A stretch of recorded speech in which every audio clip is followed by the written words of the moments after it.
Today in the world of cannabis news, cannabis farms devastated by wildfires are left hanging by the U.S. federal agency meant to help them.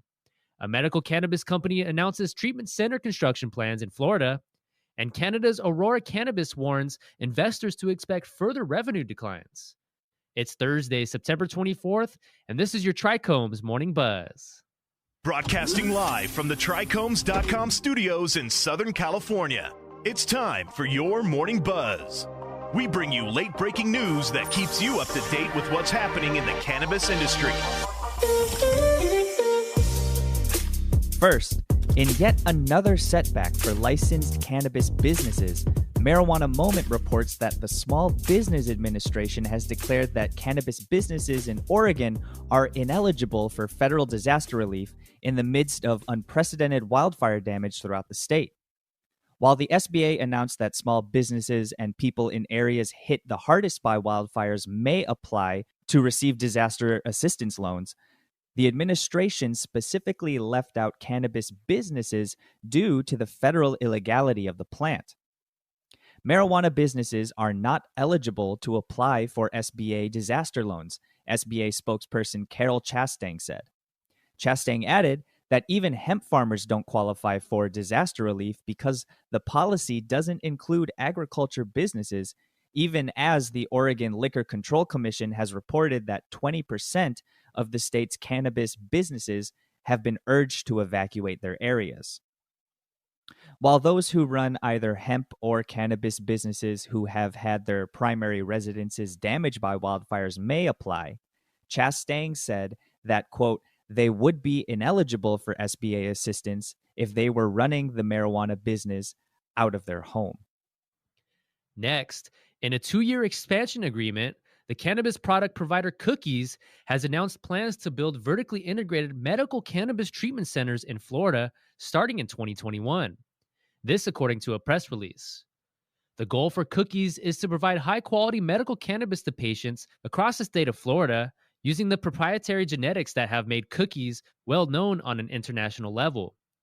Our team is excited and extremely humbled to be able to own one of the few licenses in Florida, said Berner, founder and CEO of Cookies. This is a major milestone for the expansion of Cookies, and we look forward to the challenge of growing some of the best cannabis in the world in one of the toughest climates. We are building out a massive cultivation and breeding facility to feed our stores all throughout the state and keep the menu exciting. I can't wait to embrace the culture and vibe in Miami and hope to secure a location on South Beach. That would be legendary, Berner said. Of all of Florida's official medical marijuana treatment centers, Cookies is the only minority-owned and operated company to hold a medical marijuana treatment clinic license. Finally, despite a rise in demand for cannabis products during the course of the year, MJ Biz Daily reports that Aurora Cannabis recorded a 1.8 billion Canadian dollar net loss in its fourth quarter. This brings the total loss for Aurora at the end of the 2020 fiscal year to 3.3 billion Canadian dollars. Recreational cannabis sales at Aurora rose by 36% during the quarter.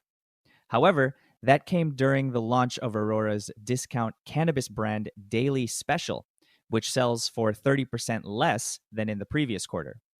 While addressing the current fiscal deficit with investors on a conference call, Mikkel Martin, Aurora's new CEO, said that necessary brand adjustments are in the works.